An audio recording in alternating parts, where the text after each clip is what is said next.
ರಕ್ಷಕನೂ ಒಡೆಯನೂ ಪ್ರಪಂಚ ಮೋಕ್ಷ ಪ್ರದಾತನಾದ ಯೇಸು ಕ್ರಿಸ್ತನ ನಾಮದಲ್ಲಿ ಆತ್ಮೀಯರೆಲ್ಲರಿಗೂ ಹೃತ್ಪೂರ್ವಕ ವಂದನೆಗಳನ್ನು ತಿಳಿಸ್ತಾ ಇದ್ದೀನಿ.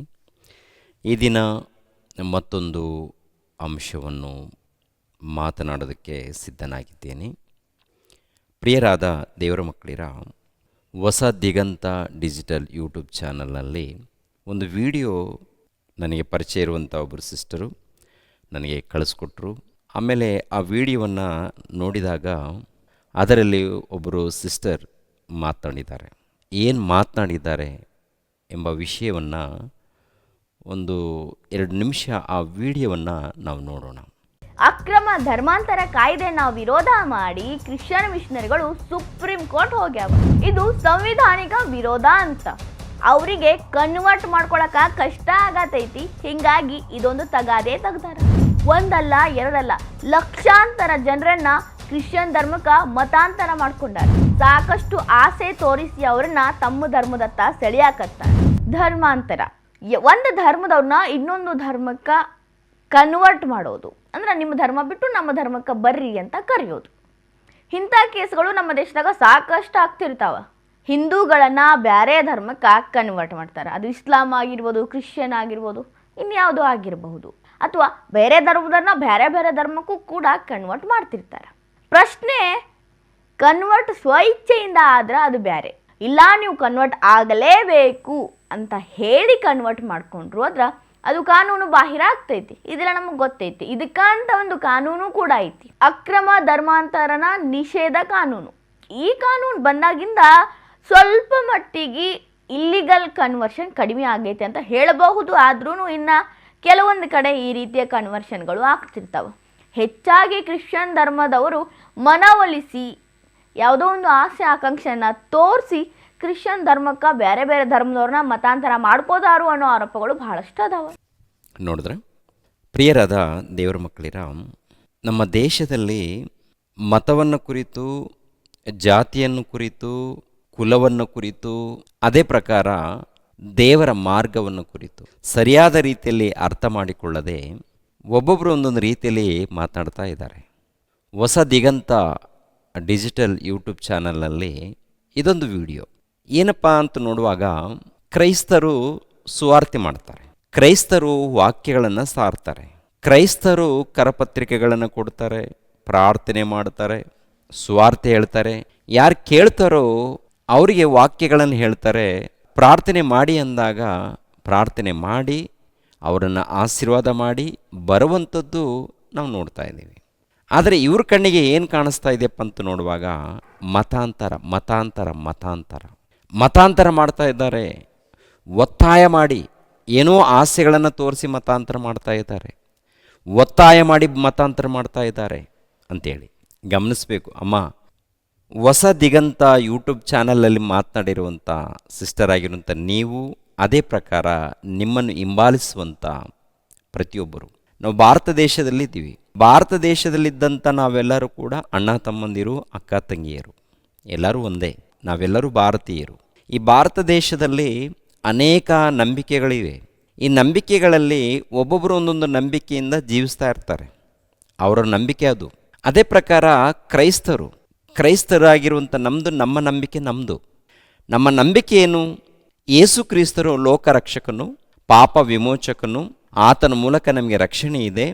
ಆ ರಕ್ಷಣೆ ನಾವು ಮಾತ್ರವಲ್ಲ, ಪ್ರತಿಯೊಬ್ಬರು ಪಡ್ಕೋಬೇಕು ಎಂಬುವಂಥದ್ದು ನಂಬಿಕೆ ನಮಗೆ. ಯೇಸು ಕ್ರಿಸ್ತರು ಸರ್ವಲೋಕಕ್ಕೆ ಹೋಗಿ ಸುವಾರ್ತೆಯನ್ನು ಸಾರಿರಿ ಅಂತ ಹೇಳಿದ್ದಾರೆ. ಅದಕ್ಕೆ ನಾವು ಎಲ್ಲ ಕಡೆ ಹೋಗಿ ಸುವಾರ್ತೆಯನ್ನು ಸಾರ್ತಾ ಇದ್ದೀವಿ, ದೇವರ ವಾಕ್ಯವನ್ನು ಸಾರ್ತಾ ಇದ್ದೀವಿ. ಅಮ್ಮ, ಇಲ್ಲೇನಪ್ಪ ಅಂದರೆ, ದೇವರಿಗೆ ಮತ ಬೇಕಾಗಿಲ್ಲ, ದೇವರಿಗೆ ಕುಲ ಬೇಕಾಗಿಲ್ಲ, ದೇವರಿಗೆ ಜಾತಿ ಬೇಕಾಗಿಲ್ಲ. ಜಾತಿ, ಮತ, ಕುಲ ಎನ್ನುವಂಥದ್ದು ನಿಮ್ಮ ಮನೆಗಳಲ್ಲಿ ಚೀಲಗಳಿರ್ತಾವಲ್ಲ, ಈ ಚೀಲಗಳಲ್ಲಿ ತುಂಬಿಟ್ಕೊಂಡು ನಿಮ್ಮ ಮನೆಗಳಲ್ಲಿ ನಿಮ್ಮ ಜಾತಿ, ಕುಲ ಇವೆಲ್ಲ ಇಟ್ಕೊಳ್ರಿ. ಅದು ದೇವ್ರಿಗೆ ಬೇಕಾಗಿಲ್ಲ ಅಮ್ಮ. ದೇವರಿಗೆ ಕುಲ ಬೇಕಾಗಿಲ್ಲ, ದೇವರಿಗೆ ಮತ ಬೇಕಾಗಿಲ್ಲ, ದೇವರಿಗೆ ಜಾತಿ ಬೇಕಾಗಿಲ್ಲ. ದೇವ್ರಿಗೆ ಏನು ಬೇಕು? ದೇವರಿಗೆ ಮನುಷ್ಯರು ಬೇಕು. ಮನುಷ್ಯರು ಯಾಕೆ ಬೇಕಮ್ಮ? ಮನುಷ್ಯರು ಯಾಕೆ ಬೇಕು? ಮನುಷ್ಯರು ಯಾಕೆ ಬೇಕು ಅಂದರೆ, ಮನುಷ್ಯರನ್ನು ತಂದೆಯಾದ ಪರಮಾತ್ಮನು ಪಡೆದಿದ್ದಾನೆ, ಎತ್ತಿದ್ದಾನೆ. ತಂದೆಯಾದ ಪರಮಾತ್ಮನು ಎತ್ತಿದ್ದಾನೆ. ಭಾರತ ದೇಶದಲ್ಲಿದ್ದವರು ಮಾತ್ರವಲ್ಲ, ಟೋಟಲ್ ಭೂಲೋಕದಲ್ಲಿದ್ದಂಥ ಎಲ್ಲ ಮಾನವರನ್ನು ಪರಮಾತ್ಮನು ಪಡೆದಿದ್ದಾನೆ. ಪರಮಾತ್ಮನು ಪಡೆದಿರುವುದರಿಂದ, ಆತನು ಆತ್ಮಸ್ವರೂಪನಾಗಿರುವುದರಿಂದ, ಆತನು ಸರ್ವಶಕ್ತನಾಗಿರುವುದರಿಂದ, ಆತನು ಅಗಮ್ಯವಾದ ಬೆಳಕಿನಲ್ಲಿ ವಾಸ ಮಾಡುವಂಥ ದೇವರ ಆಗಿರುವುದರಿಂದ, ಆತನ ಬಗ್ಗೆ ಸರಿಯಾದ ಮಾಹಿತಿ ಯಾರಿಗೂ ತಿಳಿಯದೇ ಇರುವುದರಿಂದ ಯೇಸು ಕ್ರಿಸ್ತರು ಬಂದು ಆ ತಂದೆಯಾದ ಪರಮಾತ್ಮನ ಬಗ್ಗೆ ಸರಿಯಾದ ಮಾಹಿತಿಯನ್ನು ತಿಳಿಸಿ, ಆ ಪರಲೋಕದ ಮಾರ್ಗವನ್ನು ತಿಳಿಸಿ, ಈ ಲೋಕದಲ್ಲಿ ಒಂದು ಸುವಾರ್ತೆಯನ್ನು ಸಾರ್ತಾರೆ. ಅವರು ದೇವರ ಒಂದು ಜ್ಞಾನವನ್ನು ತಿಳಿಸ್ಕೊಡ್ತಾರೆ. ತಂದೆಯಾದ ದೇವರ ಬಗ್ಗೆ ಅಂದರೆ ನಾವೆಲ್ಲರೂ ದೇವರ ಮಕ್ಕಳು. ಭೂಮಿ ಮೇಲಿದ್ದಂಥ ಸರ್ವಮಾನವರು ದೇವರಿಗೆ ಮಕ್ಕಳು. ಈ ಲೋಕದಲ್ಲಿ ಸುಮಾರು ಕೋಟ್ಯಾನುಗಟ್ಟಲೆ ಕುಲಗಳು, ಜಾತಿಗಳು ಬಂದ್ಬಿಟ್ಟಿವೆ. ಕುಲಗಳು, ಜಾತಿಗಳು ದೇವರಿಂದ ಬಂದಿಲ್ಲ. ಯಾರ ಮೂಲಕ ಬಂದಿದೆ? ಹೋಗಿ ಕೇಳಿ ವಿಚಾರ ಮಾಡಿ. ನಿಮ್ಮ ಬಳಿಯಲ್ಲಿ ಹಿರಿಯರು, ಗಣ್ಯರು, ಪಂಡಿತರು, ಮಹನೀಯರು ಎಲ್ಲರಿದ್ದಾರಲ್ಲ, ಎಲ್ಲರ ಬಳಿಯಲ್ಲಿ ಹೋಗಿ ವಿಚಾರ ಮಾಡಿ. ಕುಲ ಹೆಂಗೆ ಬಂತು, ಜಾತಿ ಹೆಂಗೆ ಬಂತು, ಮತ ಹೆಂಗೆ ಬಂತು, ಎಲ್ಲಿಂದ ಬಂತು, ಇದೆಲ್ಲ ನೀವು ವಿಚಾರ ಮಾಡಿದಾಗ ಅವೆಲ್ಲ ಕೂಡ ಗೊತ್ತಾಗ್ಬಿಡುತ್ತೆ. ಇವೆಲ್ಲ ಕೂಡ ಮನುಷ್ಯರ ಮೂಲಕ ಉಂಟಾಗಿದೆ ಎಂದು ಗೊತ್ತಾಗುತ್ತೆ. ದೇವ್ರ ಮೂಲಕ ಕುಲ ಬಂದಿಲ್ಲ, ಜಾತಿ ಬಂದಿಲ್ಲ, ಮತನೂ ಬಂದಿಲ್ಲ. ದೇವ್ರ ಮೂಲಕ ಬಂದದ್ದು ಭೂಮಿ ಬಂದಿದೆ, ಆಕಾಶ ಉಂಟಾಗಿದೆ, ಸೂರ್ಯ ಚಂದ್ರ ನಕ್ಷತ್ರಗಳು ಉಂಟಾಗಿದೆ. ಅದೇ ಪ್ರಕಾರ ಈ ಜಗತ್ತಿನಲ್ಲಿ ತಿನ್ನುವಂಥ ಆಹಾರ ಪದಾರ್ಥಗಳು ಉಂಟಾಗಿದೆ, ಮನುಷ್ಯರು ಕೂಡ ಉಂಟಾಗಿದ್ದಾರೆ ದೇವ್ರ ಮೂಲಕ. ದೇವ್ರ ಮೂಲಕ ಇವೆಲ್ಲ ಉಂಟಾಗಿದೆ. ದೇವ್ರ ಮೂಲಕ ಎಲ್ಲ ಉಂಟಾಗಿದೆ. ಮನುಷ್ಯರು ಉಂಟಾಗಿದ್ದಾರೆ, ಸಕಲ ಕೋಟಿ ಜೀವರಾಶಿಗಳು ಉಂಟಾಗಿವೆ. ಅದೇ ಪ್ರಕಾರ ಗಿಡಗಳು, ಮರಗಳು ಎಲ್ಲ ಉಂಟಾಗಿದೆ. ಗಿಡಗಳಲ್ಲಿ ಜಾತಿ ಇಲ್ಲ. ಏನ್ವಾ? ಗಿಡಗಳಲ್ಲಿ ಜಾತಿ ಇಲ್ಲ, ಗಿಡಗಳಲ್ಲಿ ಕುಲ ಇಲ್ಲ, ಮತ ಇಲ್ಲ. ಗಿಡಗಳಿದೆಯಲ್ಲ, ಗಿಡಗಳು, ಮರಗಳು, ಹಣ್ಣುಗಳು, ಹಂಪಲುಗಳು, ಇದರಲ್ಲಿ ಕುಲ, ಜಾತಿ, ಮತ ಏನೂ ಇಲ್ಲ, ಎಲ್ಲ ಒಂದೇನೆ. ಅದೇ ಪ್ರಕಾರ ಗಾಳಿ ಇದೆಯಲ್ಲ, ಗಾಳಿ ಆ ತಂದೆಯಾದ ಪರಮಾತ್ಮನ ಉಂಟು ಮಾಡಿದ್ದಾರೆ. ಕೇವಲ ಭಾರತ ದೇಶದಕ್ಕೋಸ್ಕರ ಉಂಟು ಮಾಡಿಲ್ಲ, ಭೂಲೋಕದಲ್ಲಿದ್ದಂಥ ಸರ್ವಮಾನವರಿಗೆ, ಸರ್ವ ಜೀವರಾಶಿಗಳಿಗೆ ಗಾಳಿ ಬೇಕು ಅಂತ. ಈ ಗಾಳಿ ನೋಡುವಾಗ ಇದು ಈ ಜಾತಿಗೆ, ಈ ಮತಕ್ಕೆ, ಈ ಕುಲಕ್ಕೆ ಅಂತೇಳಿ ಗಾಳಿ ಬರ್ತಾ ಇಲ್ಲ. ಗಾಳಿ ಭೂಲೋಕದಲ್ಲಿದ್ದಂಥ ಎಲ್ಲ ಮಾನವರಿಗೆ, ಎಲ್ಲ ಮಾನವರಿಗೆ. ಗಾಳಿಯಲ್ಲಿ ಜಾತಿ ಇದೆಯಾ? ಗಾಳಿಯಲ್ಲಿ ಮತ ಇದೆಯಾ? ಗಾಳಿಯಲ್ಲಿ ಕುಲ ಇದೆಯಾ? ತಂಪಾದ ಗಾಳಿ, ಓಕೆನಾ? ತಂಪಾದ ಗಾಳಿ, ಸುಂಟರ ಗಾಳಿ, ಬಿರುಗಾಳಿ, ಇದು ನೋಡ್ತೀವಿ. ಅಂದರೆ ಇಷ್ಟು ಮಾತ್ರ ಅದರಲ್ಲಿ ಗೊತ್ತಾಗುತ್ತೆ. ಇದರಲ್ಲಿ ಜಾತಿ ಕುಲ ಏನಿಲ್ಲ. ಯಾರ ಮೂಲಕ ಬಂದಿದೆ? ತಂದೆಯಾದ ಪರಮಾತ್ಮನ ಮೂಲಕ ಬಂದಿರುವಂಥದ್ದು, ಸೃಷ್ಟಿಕರ್ತನಾಗಿರುವಂಥ ದೇವರ ಮೂಲಕ ಬಂದಿರುವಂಥದ್ದು, ಹೌದಲ್ವ? ಅದೇ ಪ್ರಕಾರ ನೀರು, ನೀರಿನಲ್ಲಿ ಎಷ್ಟು ವಿಧವಾದಂಥ ನೀರಿದೆ? ಉಪ್ಪು ನೀರಿದೆ, ಸಿಹಿ ನೀರಿದೆ, ಸಪ್ಪಿಗಿರುವಂಥ ನೀರಿದೆ, ಕೊಳಕು ನೀರಿರುತ್ತೆ. ಕೊಳಕು ನೀರು ಬರುವಂಥದ್ದು ಮನುಷ್ಯರ ಮೂಲಕ, ಹೌದಲ್ವ? ಕೊಳಕು ನೀರು ಮನುಷ್ಯರ ಮೂಲಕ. ದೇವ್ರ ಮೂಲಕ ಉಂಟಾಗಿರುವಂಥ ನೀರು ಉಪ್ಪು ನೀರು, ಸಿಹಿ ನೀರು, ಒಳ್ಳೆ ನೀರು. ನೋಡಿ, ಇದು ದೇವ್ರು ಕೊಟ್ಟಿರುವಂಥದ್ದು. ಅದರಲ್ಲಿ ಕೂಡ ಕುಲ, ಜಾತಿ, ಮತ ಏನೂ ಇಲ್ಲ. ದೇವರು ಉಂಟು ಮಾಡಿರುವಂಥದ್ದು ಒಳ್ಳೆಯದು. ಮನುಷ್ಯರನ್ನು ಕೂಡ ಉಂಟು ಮಾಡಿದ್ದಾರೆ, ದೇವರು ಉಂಟು ಮಾಡಿದ್ದಾರೆ. ಓಕೆ, ಈ ಲೋಕದಲ್ಲಿ ನೋಡುವಾಗ ದೇವರ ಪ್ರೀತಿ ಕಾಣುತ್ತೆ, ದೇವರ ತ್ಯಾಗ ಕಾಣುತ್ತೆ, ದೇವರ ಕೃಪೆ ಕಾಣುತ್ತೆ, ದೇವರ ದಯೆ ಕಾಣುತ್ತೆ. ಅರ್ಥ ಮಾಡಿಕೊಂಡಿರುವಂಥ ಕ್ರೈಸ್ತರಾಗಿರುವಂಥ ನಾವು, ಯೇಸು ಕ್ರಿಸ್ತರನ್ನು ತಿಳಿದುಕೊಂಡಿರುವಂಥ ನಾವು, ಆತನನ್ನು ಹಿಂಬಾಲಿಸುವಂಥ ನಾವು ಏನು ಮಾಡ್ತಾ ಇದ್ದೀವಿ ಗೊತ್ತಾ? ದೇವರ ಪ್ರೀತಿಯನ್ನು ಸಾರ್ತಾ ಇದ್ದೀವಿ. ತಿಳ್ಕೊಳ್ರಿ ಅಂತೇಳಿ, ತಿಳಿದುಕೊಳ್ಳಿ, ದೇವರ ಪ್ರೀತಿಯನ್ನು ತಿಳಿದುಕೊಳ್ಳಿ, ದೇವರ ಜ್ಞಾನವನ್ನು ಅರ್ಥ ಮಾಡಿಕೊಳ್ಳಿ. ಅರ್ಥ ಮಾಡಿಕೊಳ್ಳುವುದರಿಂದ, ತಿಳಿದುಕೊಳ್ಳುವುದರಿಂದ, ಹಿಂಬಾಲಿಸುವುದರಿಂದ ನಮಗೆ ನೆಮ್ಮದಿ ಇರುತ್ತೆ, ಸಮಾಧಾನ ಇರುತ್ತೆ, ಸಂತೋಷ ಇರುತ್ತೆ. ಅದನ್ನು ನಂಬಿಕೆಯಿಂದ ನಾವು ಪಡ್ಕೊಳ್ಳೋಕ್ಕಾಗತ್ತೆ ಅಂತೇಳಿ ಯೇಸು ಕ್ರಿಸ್ತರು ಬೋಧನೆ ಮಾಡಿದ್ದಾರೆ, ಭಕ್ತರು ಬೋಧನೆ ಮಾಡಿದ್ದಾರೆ. ಅದನ್ನು ಅರ್ಥ ಮಾಡಿಕೊಂಡಿರುವಂಥ ನಾವು ಕೂಡ ಅದನ್ನೇ ಬೋಧನೆ ಮಾಡ್ತಾ ಇದ್ದೀವಿ. ನೀವೇನು ಹೇಳ್ತೀರಾ? ನಾವು ವಾಕ್ಯಗಳನ್ನು ಇಟ್ಕೊಂಡು ಹೋಗಿ ಬೋಧನೆ ಮಾಡಿದ್ರೆ ನೀವೇನು ಪ್ರಚಾರ ಮಾಡ್ತೀರ ನಮ್ಮ ಬಗ್ಗೆ? ಮತಾಂತರ, ಮತಾಂತರ, ಮತಾಂತರ. ಮತ ಬೇಕಾಗಿಲ್ಲ ಅಮ್ಮ, ದೇವರಿಗೆ ಮತ ಬೇಕಾಗಿಲ್ಲ, ನಮಗೂ ಮತದ ಅವಶ್ಯಕತೆ ಇಲ್ಲ. ದೇವರ ಪ್ರೀತಿಯನ್ನು ಅರ್ಥ ಮಾಡಿಕೊಂಡಿರುವಂಥ ನಾವು ದೇವರ ಜ್ಞಾನವನ್ನು ತಿಳಿಸ್ತಾ ಇದ್ದೀವಿ ಅಷ್ಟೇ. ದೇವರ ಜ್ಞಾನ ಅದು ಕೂಡ ಒತ್ತಾಯ ಮಾಡಿದ್ರೆ ಯಾರು ಕೇಳೋ ಸ್ಥಿತಿಯಲ್ಲಿ ಯಾರು ಇಲ್ಲಮ್ಮ ಈಗಿನ ಕಾಲದಲ್ಲಿ. ಯಾರಾದರೂ ಇದ್ದಾರಾ? ಹೋಗ್ಲಿ, ಒತ್ತಾಯ ಮಾಡೋದ್ರಿಂದ ದೇವರೇನಾದರೂ ಕೇಳ್ತಾರ? ಒತ್ತಾಯ ಮಾಡಿ ನಾವು ಕರ್ಕೊಂಡು ಬಂದೀವಿ ಅಂತ ತಿಳ್ಕೊಟ್ರು. ಮೊಟ್ಟ ಮೊದಲು ದೇವರೇ ಒಪ್ಪೋದಿಲ್ಲ ತಾಯಿ, ದೇವರೇ ಒಪ್ಪೋದಿಲ್ಲ, ದೇವರೇ ಇಷ್ಟಪಡೋದಿಲ್ಲ. ದೇವರ ಬಳಿಗೆ ಬರಬೇಕಾದ್ರೆ ಆತನನ್ನು ಅರ್ಥ ಮಾಡಿಕೊಂಡು, ತಂದೆಯಾದ ದೇವರನ್ನ ಅರ್ಥ ಮಾಡಿಕೊಂಡು, ದೇವರಿಗೆ ವಿಧೇಯರಾಗಿ ಭಯಭಕ್ತಿಯಿಂದ ಬರಬೇಕು.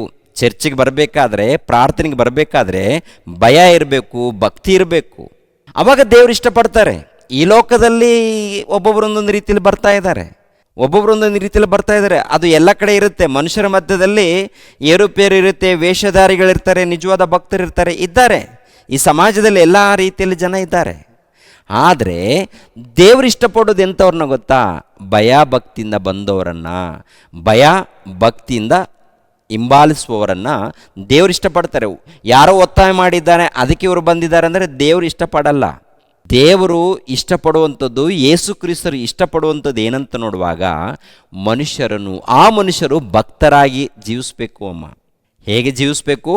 ಭಕ್ತರಾಗಿ, ನೀತಿವಂತರಾಗಿ, ಒಳ್ಳೆಯವರಾಗಿ ಇರಬೇಕು. ಅದು ದೇವ್ರಿಗಿಷ್ಟ. ಈ ಲೋಕದಲ್ಲಿ ನರಹತ್ಯೆ ಮಾಡೋರಿದ್ದಾರೆ, ಸುಳ್ಳು ಹೇಳೋರಿದ್ದಾರೆ, ವ್ಯಭಿಚಾರ ಮಾಡೋರಿದ್ದಾರೆ, ಕಳ್ಳತನ ಮಾಡೋರಿದ್ದಾರೆ. ಇವೆಲ್ಲ ಬಿಡಬೇಕು ಅಂತ ಹೇಳ್ತಾರೆ. ಇವೆಲ್ಲ ಬಿಟ್ಟರೆ ನಿಮಗೆ ಸ್ವರ್ಗ ಇರುತ್ತೆ, ಪರಲೋಕ ಇರುತ್ತೆ. ಅದಕ್ಕೆ ಯೇಸು ಪ್ರಭು ಅದನ್ನೇ ಬೋಧನೆ ಮಾಡಿದ್ದಾರೆ. ಏನು ಮಾಡಿದ್ದಾರೆ ಗೊತ್ತಾ? ಯೇಸು ಪ್ರಭು ಮಾತನಾಡಿರುವಂಥ ಮಾತುಗಳು ಏನು ಗೊತ್ತಮ್ಮ? ಏನಂದರೆ, ನಾವೆಲ್ಲರೂ ದೇವರ ಮಕ್ಕಳು. ಭೂಮಿ ಮೇಲಿದ್ದಂಥ ಸರ್ವಮಾನವರು ದೇವರ ಮಕ್ಕಳು. ದೇವರ ಮಕ್ಕಳಾಗಿರುವಂಥ ನೀವು ದೇವರನ್ನು ತಿಳಿದುಕೊಳ್ಳದೆ ಈ ಲೋಕದಲ್ಲಿ ಇಷ್ಟ ಬಂದಾಗಿ ನೀವು ಜೀವಿಸ್ತಾ ಇದ್ದೀರಾ. ಮಾಡಬಾರ್ದ ಅನೇಕ ಪಾಪಗಳನ್ನು ನೀವು ಮಾಡ್ತಾ ಇದ್ದೀರಾ. ಆದ್ದರಿಂದ ದೇವರ ಮಾರ್ಗವನ್ನು ನಾನು ಬೋಧಿಸ್ತೀನಿ ಬನ್ನಿ, ದೇವರ ಮಾರ್ಗವನ್ನು ನಾನು ತೋರಿಸ್ತೀನಿ ಬನ್ನಿ ಅಂತೇಳಿ ಎಲ್ಲರನ್ನ ಅವರು ಕರೆದಿದ್ದಾರೆ. ಇವಾಗಲೂ ಕೂಡ ನಾವು ಕರಿತೀವಿ, ದೇವರ ವಾಕ್ಯಗಳನ್ನು ತಿಳಿದುಕೊಳ್ಳಿ ಅಂತ ಕರಿತೀವಿ, ದೇವರ ವಾಕ್ಯನ ಅರ್ಥ ಮಾಡಿಕೊಡ್ರಿ ಅಂತ ಕರಿತೀವಿ, ದೇವರ ಪ್ರೀತಿಯನ್ನು ಅರ್ಥ ಮಾಡಿಕೊಡ್ರಿ ಅಂತೇಳಿ. ಬರೋರು ಹೇಗೆ ಬರಬೇಕು? ನಾವೇನೋ ಕರೆದಿದ್ದರಿಂದ ಬರೋದಲ್ಲ. ಏನು ಹೇಳ್ತಾರೋ ನೋಡೋಣ ಅಂತೇಳಿ ಕೇಳಿ, ವಿಚಾರ ಮಾಡಿ, ವಾಕ್ಯಗಳನ್ನು ಅರ್ಥ ಮಾಡಿಕೊಂಡು ಆಮೇಲೆ ಹೃದಯಪೂರ್ವಕದಿಂದ ದೇವರ ಸನ್ನಿಧಾನಕ್ಕೆ ಬರಬೇಕು. ಆವಾಗ ದೇವರು ಇಷ್ಟಪಡ್ತಾರೆ. ಇಲ್ಲದೆ ಹೋದರೆ ಯಾರು ಬಂದರೂ, ಒತ್ತಾಯದಿಂದ ಬಂದರೂ ದೇವರಿಗೆ ಇಷ್ಟ ಇಲ್ಲ. ಅದಕ್ಕೆ ಹಳೆ ಒಡಂಬಡಿಕೆಯಲ್ಲಿ ಒಂದು ಮಾತಿರುತ್ತೆ, ಏನಿರುತ್ತೆ ಗೊತ್ತಾ? ನೀವು ಗುಂಪಾಗಿ ಬರ್ತಾ ಇದ್ದೀರಲ್ಲ, ಗುಂಪಾಗಿ ಬರುವಂಥ ನೀವು ಯಾಕೆ ಬಂದಿದ್ದೀರಾ ನೀವು ಗುಂಪಾಗಿ? ನಿಮ್ಮ ನೈವೇದ್ಯಗಳೇ ಯಾಕೆ? ನಿಮ್ಮ ಪ್ರಾರ್ಥನೆ ಯಾಕೆ? ನಿಮ್ಮ ಆರಾಧನೆ ಯಾಕೆ? ಮೊಟ್ಟ ಮೊದಲು ನಿಮ್ಮ ಪಾಪಗಳನ್ನು ತೊಳೆದುಕೊಡ್ರಿ ಅಂತ ಹೇಳ್ತಾರೆ. ನೋಡ್ತೀರಾ ಆ ಮಾತನ್ನು? ತೋರಿಸ್ತೀನಿ ಈ ಸಂದರ್ಭದಲ್ಲಿ. ಯೆಶಾಯನ ಗ್ರಂಥ 1ನೇ ಅಧ್ಯಾಯ. ಯೆಶಾಯ ಗ್ರಂಥ ಇದೆಯಲ್ಲ, ಅಂದರೆ ಆದಿಕಾಂಡ ಮೊದಲುಗೊಂಡು ಪ್ರಕಟಣೆ ಗ್ರಂಥದವರೆಗೆ ಸುಮಾರು 66 ಪುಸ್ತಕಗಳಿದೆ. ಎಲ್ಲ ಸೇರಿದರೆ ಒಂದು ಮಹಾ ಗ್ರಂಥವಾಗುತ್ತೆ. ಇದಕ್ಕೆ ಸತ್ಯವೇದ ಗ್ರಂಥವೆಂದು, ಪರಿಶುದ್ಧ ಗ್ರಂಥವೆಂದು ಕರೀತಾರೆ, ಬೈಬಲ್ ಗ್ರಂಥ. ಈ ಬೈಬಲ್ ಗ್ರಂಥದಲ್ಲಿ ಯೆಶಾಯನ ಗ್ರಂಥ ಅಂತ ಒಂದು ಗ್ರಂಥ ಇದೆ. ಆ ಗ್ರಂಥದಲ್ಲಿ 1ನೇ ಅಧ್ಯಾಯ 11ನೇ ವಚನ, ಯೆಹೋವನು ಈಗನ್ನುತ್ತಾನೆ. ಯೆಹೋವನಂದರೆ ಸರ್ವಶಕ್ತನಾದ ಪರಮಾತ್ಮನು ಅಂತ ಅರ್ಥ. ಯೆಹೋವನು ಅಂದರೆ ಜನನ ಮರಣ ಇಲ್ಲದಾತನು ಅಂತ ಅರ್ಥ. ಯೆಹೋವನು ಅಂದರೆ ಇದ್ದಾತನು, ಇರುವಾತನು, ಸರ್ವಶಕ್ತನು, ಸರ್ವವ್ಯಾಪಿ, ಸರ್ವೇಶ್ವರನು, ಮಹೋನ್ನತನು ಅಂತ ಅರ್ಥ ಪ್ರಿಯರೇ. ಯೆಹೋವನು ಈಗನ್ನುತ್ತಾನೆ, ಲೆಕ್ಕವಿಲ್ಲದ ನಿಮ್ಮ ಯಜ್ಞಗಳು ನನಗೆ ಏಕೆ? ಟಗರುಗಳ ಸರ್ವಾಂಗ ಹೋಮ, ಪುಷ್ಟಪಶುಗಳ ಕೊಬ್ಬು ಇದೆಲ್ಲ ನನಗೆ ಸಾಕಾಯಿತು. ಓರಿ ಕುರಿ ಓತಗಳ ರಕ್ತಕ್ಕೆ ನಾನು ಒಲೆಯೇನು? ನನ್ನ ಸನ್ನಿಧಿಯಲ್ಲಿ ಕಾಣಿಸಿಕೊಳ್ಳಬೇಕೆಂದು ನೀವು ಬರುತ್ತೀರಲ್ಲ, ನನ್ನ ಪ್ರಾಕಾರಗಳನ್ನು ತುಳಿಯಲು ಯಾರು ನಿಮ್ಮನ್ನು ಕೇಳಿಕೊಂಡಾರು? ವ್ಯರ್ಥ ನೈವೇದ್ಯವನ್ನು ಇನ್ನು ತಾರದಿರಿ. ಧೂಪವು ನನಗೆ ಅಸಹ್ಯ. ಅಮಾವಾಸ್ಯೆ, ಸಬ್ಬತ್ತು ದಿನ, ಕೂಟ ಪ್ರಕಟಣೆಯು ಬೇಡ. ಅಧರ್ಮದಿಂದ ಕೂಡಿದ ಸಂಘವನ್ನು ನಾನು ಸಹಿಸಲಾರೆನು. ನಿಮ್ಮ ಅಮಾವಾಸ್ಯೆಗಳನ್ನು, ಉತ್ಸಾಹ ದಿನಗಳನ್ನು ಹಾಗೆ ಮಾಡುತ್ತೇನೆ. ಇವು ನನಗೆ ಭಾರ, ಸಹಿಸಲು ಬೇಸರ. ನನ್ನ ಕಡೆಗೆ ಕೈ ಎತ್ತುವಾಗ ನಿಮ್ಮನ್ನು ನೋಡದಂತೆ ನನ್ನ ಕಣ್ಣುಗಳನ್ನು ಮರೆಮಾಡಿಕೊಳ್ಳುವೆನು. ಹೌದು, ನೀವು ಬಹು ಪ್ರಾರ್ಥನೆಗಳನ್ನು ಮಾಡಿದರೂ ನಾನು ಕೇಳೆನು. ನಿಮ್ಮ ಕೈಗಳಲ್ಲಿ ರಕ್ತ ತುಂಬಿದೆ. ನಿಮ್ಮನ್ನು ತೊಳೆದುಕೊಳ್ಳಿರಿ, ಶುದ್ಧಿ ಮಾಡಿಕೊಳ್ಳಿರಿ. ನನ್ನ ಕಣ್ಣೆದುರಿನಲ್ಲಿ ನಿಮ್ಮ ದುಷ್ಕೃತ್ಯಗಳನ್ನು ತೊಲಗಿಸಿರಿ. ದುರಾಚಾರವನ್ನು ಬಿಡಿರಿ, ಸದಾಚಾರವನ್ನು ಅಭ್ಯಾಸ ಮಾಡಿರಿ. ನ್ಯಾಯ ನಿರತರಾಗಿರಿ, ಹಿಂಸಕರನ್ನು ತಿದ್ದಿ ಸರಿಪಡಿಸಿರಿ. ಅನಾಥರಿಗೆ ನ್ಯಾಯ ತೀರಿಸಿರಿ, ವಿಧವೆಯ ಪಕ್ಷವಾಗಿ ವಾದಿಸಿರಿ. ಅಂದರೆ ನೀವು ಗುಂಪು ಗುಂಪಾಗಿ ಬರ್ತಿರಲ್ಲ, ಬರುವಂಥ ನಿಮ್ಮನ್ನು ಕುರಿತು ನಾನು ನೋಡ್ತಾ ಇದ್ದೀನಿ, ನಿಮ್ಮ ಕೈಯಲ್ಲಿ ರಕ್ತ ತುಂಬಿದೆ, ಒಲಸಿದೆ, ನೀವು ಅಪರಾಧಗಳನ್ನು ಮಾಡ್ತಾ ಇದ್ದೀರಾ, ಪಾಪಗಳನ್ನು ಮಾಡ್ತಾ ಇದ್ದೀರಾ. ಈ ರೀತಿ ಮಾಡಿ ಬಂದರೆ ಉಪಯೋಗ ಏನಿಲ್ಲ. ಮೊಟ್ಟ ಮೊದಲು ನಿಮ್ಮ ತಪ್ಪುಗಳನ್ನು ಸರಿಪಡಿಸ್ಕೊಳ್ರಿ, ನಿಮ್ಮ ಪಾಪಗಳನ್ನು ಬಿಡಿ, ನಿಮ್ಮ ಪಾಪಗಳನ್ನು ಬಿಡಿ ಅಂತ ಹೇಳ್ತಾರೆ. ಅಂದರೆ ಪ್ರತಿ ಮನುಷ್ಯರಿಗೆ ಹೇಳುವಂಥ ಮಾತೇನಪ್ಪ ಅಂತ ನೋಡುವಾಗ, ದೇವರು ಕರೆಯುವಂಥದ್ದು ನಿಜ, ದೇವರು ನಮ್ಮನ್ನು ಕರೆಯುವಂಥದ್ದು ನಿಜ. ನಾವು ಹೋಗಬೇಕು. ಹೇಗೆ ಹೋಗಬೇಕು? ನಮ್ಮ ತಪ್ಪುಗಳನ್ನು ಒಪ್ಪಿಕೊಂಡು ಸರಿಪಡಿಸಿಕೊಂಡು ಭಕ್ತರಾಗಿ ನೀತಿವಂತರಾಗಿ ಹೋಗಬೇಕು. ಅದು ಯಥಾರ್ಥವಾಗಿ, ಅದು ಬೇಕು ದೇವರಿಗೆ. ನಿನ್ನ ಜಾತಿ, ನಿಮ್ಮ ಕುಲ, ನಿಮ್ಮ ಮತ ಇದು ದೇವರಿಗೆ ಬೇಕಾಗಿಲ್ಲ. ಮತಾಂತರ ಯಾರಿಗೆ ಬೇಕು? ಮತಾಂತರ ಯಾರಿಗಮ್ಮ ಬೇಕು? ಯಾರಿಗೆ ಬೇಕು ಮತಾಂತರ? ಮನಸಾಂತರ ನಡಿಬೇಕು. ಮನಸಾಂತರ ದೇವರಿಗೆ ಬೇಕಾದದ್ದು ಮನಸ್ಸು ಬದಲಾಗಬೇಕು. ದೇವರಿಗೆ ಬೇಕಾದದ್ದು ಪ್ರತಿ ಮನುಷ್ಯನು ತನ್ನ ಮನಸ್ಸನ್ನು ಬದಲಾವಣೆ ಮಾಡಿಕೊಳ್ಬೇಕು. ನಾನು ದೇವರ ಮೂಲಕ ಹುಟ್ಟಿದ್ದೀನಿ, ದೇವರ ಮನಸ್ಸನ್ನು ಅರ್ಥ ಮಾಡಿಕೊಂಡು ಈ ಲೋಕದಲ್ಲಿ ಭಯ ಭಕ್ತಿಯಿಂದ ನಡಿಬೇಕು, ಜೀವಿಸಬೇಕು. ಇನ್ನೊಬ್ಬರಿಗೆ ನಾನು ಅನ್ಯಾಯ ಮಾಡಬಾರ್ದು, ಮೋಸ ಮಾಡಬಾರ್ದು, ಕದಿಯಬಾರ್ದು, ದರೋಡೆ ಮಾಡಬಾರ್ದು ಅಂಥೇಳಿ ವಾಕ್ಯಗಳನ್ನು ತಿಳ್ಕೊಂಡು ಸರಿಪಡಿಸ್ಕೊಂಡು ಯಾರು ಬದುಕ್ತಾರೋ ಅಂಥವರನ್ನು ದೇವರು ಇಷ್ಟಪಡ್ತಾರೆ. ದೇವರು ಅಂಥವರನ್ನು ಇಷ್ಟಪಡ್ತಾರೆ. ಅರ್ಥ ಆಗುತ್ತಮ್ಮ? ಅರ್ಥ ಮಾಡಿಕೊಳ್ಳಿ. ಯಾಕೆಂದರೆ ಒತ್ತಾಯದ ಮೂಲಕ ಮತಾಂತರ ಮುತಾಲೆಕ್ರವರು ಕೂಡ ಮಾತಾಡ್ತಾರೆ. ಕ್ರೈಸ್ತರ ಬಗ್ಗೆ ಏನು ಮಾತಾಡ್ತಾರೆ ಅಂದರೆ, ಕ್ರೈಸ್ತರು ಒಳೊಳಗೆ ಮತಾಂತರ ಮಾಡ್ತಾ ಇದ್ದಾರೆ, ಏನೋ ಆಸೆಗಳನ್ನು ತೋರಿಸ್ತಾ ಇದ್ದಾರೆ, ಏನೋ ಮಾಡ್ತಾ ಇದ್ದಾರೆ. ಒಟ್ಟಿನಲ್ಲಿ ಹೆಂಗೆ ಮಾಡ್ತಾರೋ ಗೊತ್ತಿಲ್ಲ, ಒಟ್ಟಿನಲ್ಲಿ ಒಳೊಳಗೆ ಮತಾಂತರ ಮಾಡ್ತಾ ಇದ್ದಾರೆ, ಏನೋ ಕೊಟ್ಟು ಅಂತ. ದೇವರ ಪ್ರೀತಿಯನ್ನು ಸಾರುವಂಥದ್ದು ತಪ್ಪ? ದೇವರ ಪ್ರೀತಿಯನ್ನು ಸಾರುವಂಥದ್ದು ತಪ್ಪೇನ್ರಿ? ದೇವರ ಜ್ಞಾನವನ್ನು ಸಾರುವಂಥದ್ದು ತಪ್ಪೇನ್ರಿ? ದೇವರ ಜ್ಞಾನ ಸಾರಬಾರ್ದ? ಮತ್ತೇನು ಸಾರಬೇಕು? ಸುಳ್ಳನ್ನು ಸಾರ್ಕೊಂಡು ಹೋಗ್ಬೇಕಾ? ಎಲ್ಲ ತಪ್ಪಾದಂಥ ಒಂದು ಸಿದ್ಧಾಂತಗಳನ್ನು, ತಪ್ಪಾದಂಥ ಒಂದು ನಂಬಿಕೆಗಳನ್ನು, ಮೂಢನಂಬಿಕೆಗಳನ್ನು ಹೇಳ್ಕೊಂಡು ಹೋಗ್ಬೇಕಾ? ದೇವರು ಆತ್ಮಸ್ವರೂಪನು, ದೇವರು ಪರಮಾತ್ಮನು, ಮಹಾಶಕ್ತನು, ಆತನು ಇದ್ದಾತನು, ನಾವೆಲ್ಲರೂ ಆತನ ಮಕ್ಕಳು. ಆತನು ನಮ್ಮನ್ನು ಕರಿತಾ ಇದ್ದಾನೆ, ಅರ್ಥ ಮಾಡಿಕೊಡ್ರಿ, ತಿಳ್ಕೊಡ್ರಿ ಅಂತೇಳಿ. ಅದು ಮತಾನ? ಅದು ಮತಾಂತರನ? ಕ್ರೈಸ್ತರು ನಿಂದನೆಗಳನ್ನು, ಅವಮಾನಗಳನ್ನು ಅನುಭವಿಸಿದ್ರೂ ಕೂಡ ಸುವಾರ್ತೆ ಯಾಕೆ ಮಾಡ್ತಾರೆ? ಸುವಾರ್ತೆ ಯಾಕೆ ಮಾಡ್ತಾರೆ ಹೇಳಿ? ಬೇಕಾ ಇವರಿಗೆ ಸುವಾರ್ತೆ ಮಾಡುವಂಥ ಅವಶ್ಯಕತೆ ಇದೆಯಾ? ನಿಂದಿಸ್ತಾ ಇರ್ತಾರೆ, ಜನ ನಿಂದಿಸ್ತಾರೆ, ಅವಮಾನ ಪಡಿಸ್ತಾ ಇದ್ದಾರೆ, ಕೆಲವು ಕಡೆ ಹೊಡಿತಾ ಇದ್ದಾರೆ, ಕೆಲವು ಕಡೆ ಕೇಸ್ ಹಾಕ್ತಾ ಇದ್ದಾರೆ. ಆದರೂ ಕೂಡ ಅಲ್ಲಲ್ಲಿ ಹೋಗಿ ಸುವಾರ್ತೆ ಮಾಡ್ತಾ ಇದ್ದಂದ್ರೆ ಕಾರಣ ಅದು ಕೂಡ ರಾಜ್ಯಾಂಗಕ್ಕೆ ಒಳಪಟ್ಟು. ಒತ್ತಾಯ ಮಾಡಲ್ಲ ಯಾರು ಕೂಡ, ಒತ್ತಾಯ ಅಂತ ನೀವು ಸಮಾಜದಲ್ಲಿ ಹೇಳ್ಕೊಳ್ತಾ ಇದ್ದಾರೆ. ಒತ್ತಾಯ ಯಾರು ಮಾಡಲ್ಲ, ದೇವರ ಪ್ರೀತಿಯನ್ನು ಸಾರ್ತಾರೆ. ದೇವರ ಪ್ರೀತಿಯನ್ನು ಸಾರುವಂಥದ್ದು ನಡೆಯುತ್ತೆ, ಪ್ರಕಟಿಸುವಂಥದ್ದು ನಡೆಯುತ್ತೆ. ನಂಬ್ತಾರೋ ಬಿಡ್ತಾರೋ ಅವ್ರಿಗೆ ಬಿಟ್ಟಿದ್ದು. ಒತ್ತಾಯ ಮಾಡೋದರಿಂದ ಯಾರು ಬರಲ್ಲಮ್ಮ. ಯಾರು ಹೇಳಿದ್ರಮ್ಮ? ಒತ್ತಾಯ ಮಾಡಿ ಕರ್ಕೊಂಡು ಹೋಗ್ತಾ ಇದ್ದಾರೆ ಚರ್ಚಿಗೆ. ಯಾರು ಬರ್ತಾರೆ ಒತ್ತಾಯ ಮಾಡಿದ್ರೆ? ಬರ್ತಾರಾ? ಎಲ್ಲರೂ ಬುದ್ಧಿವಂತರಿದ್ದಾರೆ, ಎಲ್ಲರೂ ಜ್ಞಾನವಂತರಿದ್ದಾರೆ, ಎಲ್ಲರಿಗೂ ತಿಳುವಳಿಕೆ ಇದೆ. ಒತ್ತಾಯ ಮಾಡೋದರಿಂದ ಯಾರು ಬರಲ್ಲ. ಮೊಟ್ಟ ಮೊದಲು ದೇವರೇ ಇಷ್ಟಪಡಲ್ಲ, ದೇವರೇ ಒಪ್ಪೋದಿಲ್ಲ.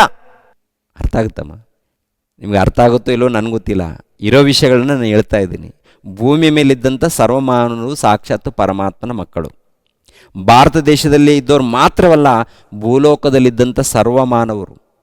ಕುಲ, ಜಾತಿ, ಮತ ಅಂತ ಇದೆಯಲ್ಲ, ಇದು ಮನುಷ್ಯರ ಮೂಲಕನೇ ಬಂದದ್ದು. ಬೇಕಾದರೆ ನಿಮ್ಮ ಹಿರಿಯರಿಗೆ, ಪಂಡಿತರು ಯಾರ್ಯಾರಿದ್ದಾರೋ ಅವ್ರ ಬಳಿಯಲ್ಲಿ ಹೋಗಿ ವಿಚಾರ ಮಾಡಿ, ಇತಿಹಾಸವನ್ನು ತಿಳ್ಕೊಡ್ರಿ.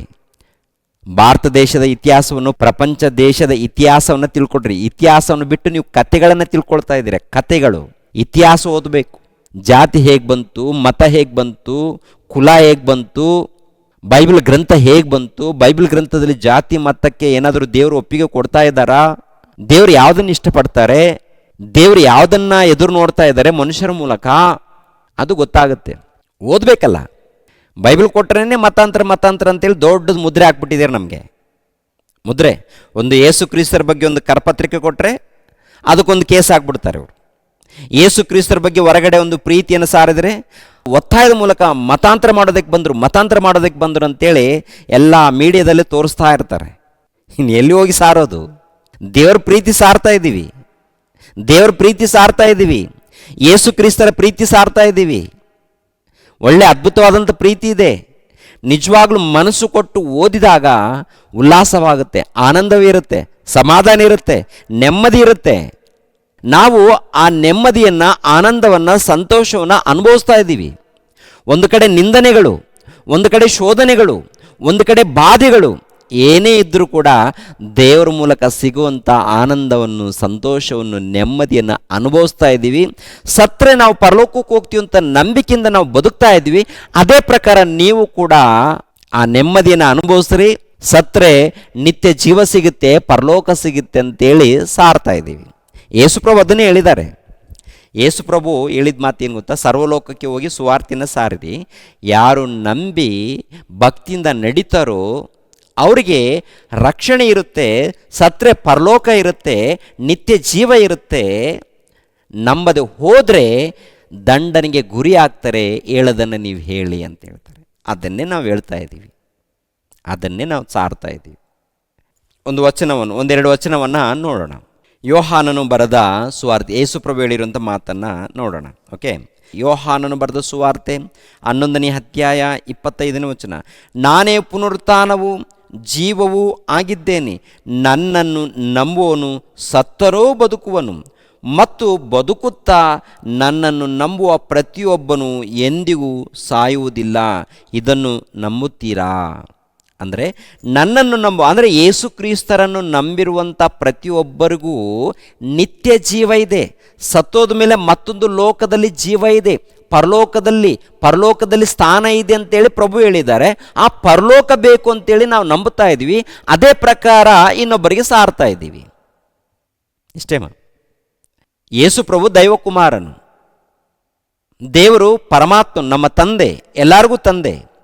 ನಾವು ಆತನ ಮಕ್ಕಳು. ಆತನನ್ನು ತಿಳ್ಕೊಂಡು ಈ ಲೋಕದಲ್ಲಿ ಭಯಭಕ್ತಿಯಿಂದ ಜೀವಿಸಬೇಕು.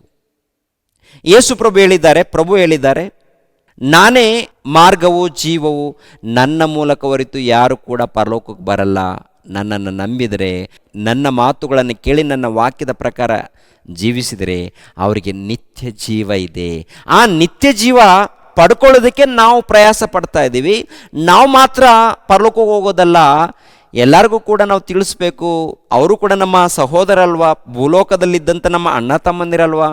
ಆದ್ದರಿಂದ ತಿಳಿಸ್ಬೇಕು ಅಂತೇಳಿ ಬೈಬಲನ್ನು ಹಿಡಿದುಕೊಂಡಿರುವಂಥ ಪ್ರತಿಯೊಬ್ಬರು ಕೂಡ ತಿಳಿಸ್ತಾ ಇದ್ದಾರೆ. ಕೆಲವರು ಮೋಸ ಮಾಡೋರಿದ್ದಾರೆ. ಯಾರು ಮೋಸ ಮಾಡೋರಿದ್ದಾರೋ ಅವರನ್ನು ಪರಿಶೋಧನೆ ಮಾಡಿ ಅವ್ರ ಮೇಲೆ ಒಂದು ವೇಳೆ ಕೇಸ್ ಹಾಕಿದರೆ ಪರವಾಗಿಲ್ಲ. ಎಲ್ಲರೂ ತಪ್ಪು ಮಾಡ್ತಾ ಇದ್ದಾರೆ, ಕ್ರೈಸ್ತರೆಲ್ಲರೂ ಮತಾಂತರ ಮಾಡ್ತಾ ಇದ್ದಾರೆ, ಕ್ರೈಸ್ತರೆಲ್ಲರೂ ಏನು ಮಾಡ್ತಾ ಇದ್ದಾರೆ ಅಂತೇಳಿ ಚಿಕ್ಕ ಯೂಟ್ಯೂಬ್ ಚಾನಲ್ ಅವರು, ದೊಡ್ಡ ಯೂಟ್ಯೂಬ್ ಚಾನಲ್ನವರು, ಅದೇ ಪ್ರಕಾರ ಮೀಡಿಯಾದವರು ಪ್ರತಿನಿತ್ಯ ಇದೇ ಆಗಿಬಿಟ್ಟಿದೆ. ನಮ್ಮ ದೇಶ ಯಾವಾಗ ಉದ್ಧಾರ ಆಗುತ್ತೆ? ಮೊದಲನೇದಾಗಿದ್ದು ಬಿಡಬೇಕು. ನಿಮ್ಮ ಭಕ್ತಿ ನಿಮ್ಮದು. ಭಕ್ತಿ ಇದೆಯಾ? ಜ್ಞಾನ ಇದೆಯಾ? ಸಾರೋಣ. ನಿಮ್ಮ ಭಕ್ತಿ ಏನಿದೆ ಆ ಭಕ್ತಿಯನ್ನು ಸಾರಿ. ನಿಮ್ಮ ಜ್ಞಾನ ಏನಿದೆ ಆ ಜ್ಞಾನವನ್ನು ಸಾರಿ. ಸಮಾಜಕ್ಕೆ ನೆಮ್ಮದಿ, ಶಾಂತಿ, ಸಮಾಧಾನವನ್ನು ಪರಿಚಯ ಮಾಡಬೇಕು. ಅದನ್ನು ಮಾಡೋದು ಬಿಟ್ಟು ಏನು ಮಾಡ್ತಾ ಇದ್ದೀವಿ, ಎಲ್ಲಿಗೆ ನಡೆಸ್ತಾ ಇದ್ದೀವಿ ಅಂಥೇಳಿ ನಿಮ್ಮನ್ನು ನೀವು ಪರಿಶೋಧನೆ ಮಾಡಿಕೊಳ್ಳಿ. ನಾನು ದೇವರ ವಾಕ್ಯವನ್ನು ಅರ್ಥ ಮಾಡಿಕೊಂಡು ಪ್ರೀತಿಯಿಂದ ತಿಳಿಸ್ತಾ ಇದ್ದೀನಿ. ನಾವೆಲ್ಲರೂ ಸಾಕ್ಷಾತ್ತು ಪರಮಾತ್ಮನ ಮಕ್ಕಳು, ದೇವರ ಮಕ್ಕಳು. ದೇವರ ಬಳಿಗೆ ನಾವೆಲ್ಲರೂ ಸೇರಬೇಕು. ದೇವರ ಬಳಿಗೆ ನಾವು ಸೇರಬೇಕು. ಸ್ವರ್ಗವನ್ನು ನಾವು ಪಡ್ಕೊಳ್ಬೇಕು, ಪರಲೋಕವನ್ನು ನಾವು ಪಡ್ಕೊಳ್ಬೇಕು. ಆದ್ದರಿಂದ ನಾನು ಮಾತ್ರವಲ್ಲ, ಪ್ರತಿ ಕ್ರೈಸ್ತರು, ಯೇಸು ಕ್ರಿಸ್ತರನ್ನು ನಂಬಿರುವಂಥ ಪ್ರತಿ ಕ್ರೈಸ್ತರು ನಿತ್ಯ ಜೀವವನ್ನು, ರಕ್ಷಣೆಯನ್ನು ಕುರಿತು ಸಾರ್ತಾರೆ, ತಿಳಿಸ್ತಾರೆ. ಎಲ್ಲರಿಗೂ ಒಳ್ಳೆಯದನ್ನು ಮಾಡಿ ಅಂತೇಳಿ ಪ್ರಾರ್ಥನೆ ಮಾಡ್ತಾರೆ. ಯೇಸು ಪ್ರಭು ನಮಗೆ ಕಲಿಸಿಕೊಟ್ಟಿರುವಂಥ ಸಂಗತಿಗಳನ್ನು ನಾವು ಸಾರ್ತೀವಿ. ಭಾರತ ಸಂವಿಧಾನ, ಭಾರತ ರಾಜ್ಯಾಂಗ ಕೊಟ್ಟಿರುವಂಥ ಹಕ್ಕು, ಸಾರುವಂಥ ಹಕ್ಕಿದೆ. ನಂಬ್ತಾರೋ ಬಿಡ್ತಾರೋ ಅವ್ರಿಗೆ ಬಿಟ್ಟಿದ್ದು. ಒತ್ತಾಯದಿಂದ ದೇವರೇ ಒಪ್ಪಲ್ಲ. ಒತ್ತಾಯದಿಂದ ವಾಕ್ಯವನ್ನು ಹೇಳಿದ್ರೆ ದೇವರು ಒಪ್ಪಲ್ಲ, ದೇವರು ಇಷ್ಟಪಡಲ್ಲ. ಮೊದಲನೇದಾಗಿ ಅವರೇನು ಒತ್ತಾಯ ಮಾಡಿದ್ರು, ಇವರೇನು ಒತ್ತಾಯ, ಇವೆಲ್ಲ ಸುಳ್ಳು ಕಥೆಗಳು. ಯಾರು ಒತ್ತಾಯ ಮಾಡಲ್ಲ. ಒತ್ತಾಯ ಮಾಡುವುದರಿಂದ ಯಾರೂ ಬರಲ್ಲ. ಜನರೇನೋ ಅಷ್ಟು ಅಮಾಯಕರೂ ಅಲ್ಲ. ಅದು ತಿಳಿದುಕೊಂಡು ಈ ಸಮಾಜಕ್ಕೆ ಒಳ್ಳೆ ಮಾಹಿತಿಯನ್ನು ಕೊಡಿ. ಓಕೆಮ್ಮ? ದೇವರು ನಿಮ್ಮನ್ನು ಆಶೀರ್ವಾದ ಮಾಡಲಿ. ಚಿಕ್ಕದಾಗಿ ನಾನು ಪ್ರಾರ್ಥನೆ ಮಾಡ್ತೀನಿ. ತಲೆಬಾಗ್ಸಿರಿ. ನಿಮ್ಗೆ ಇಷ್ಟ ಇದ್ದರೆ ತಲೆಬಾಗ್ಸಿರಿ. ಸರ್ವವನ್ನು ಸರ್ವಲೋಕವನ್ನು ಉಂಟು ಮಾಡಿರುವಂಥ ನಮ್ಮ ತಂದೆಯಾದ ದೇವರೇ, ನಿಮಗೆ ಸ್ತೋತ್ರಗಳು. ಈ ಮಾನವ ಸಮಾಜದಲ್ಲಿ ಇದ್ದಂಥ ಪ್ರತಿ ಮನುಷ್ಯ, ಈ ಲೋಕದಲ್ಲಿ ಹುಟ್ಟಿರುವಂಥ ಪ್ರತಿ ಮನುಷ್ಯ ನಿಮ್ಮ ಮಗನು, ನಿಮ್ಮ ಮಗಳು. ಪ್ರತಿ ಮನುಷ್ಯರು ನಿಮ್ಮ ಮಕ್ಕಳು. ಎಲ್ಲರೂ ಭಯಭಕ್ತಿಯಿಂದ ಜೀವಿಸಬೇಕು, ನಿಮ್ಮ ಬಳಿಗೆ ಬರಬೇಕು ಎನ್ನುವಂಥದ್ದೇ ನಿಮ್ಮ ಉದ್ದೇಶ ತಂದೆ. ಪ್ರತಿಯೊಬ್ಬ ಮಾನವರು ನಿಮ್ಮ ಮಕ್ಕಳು.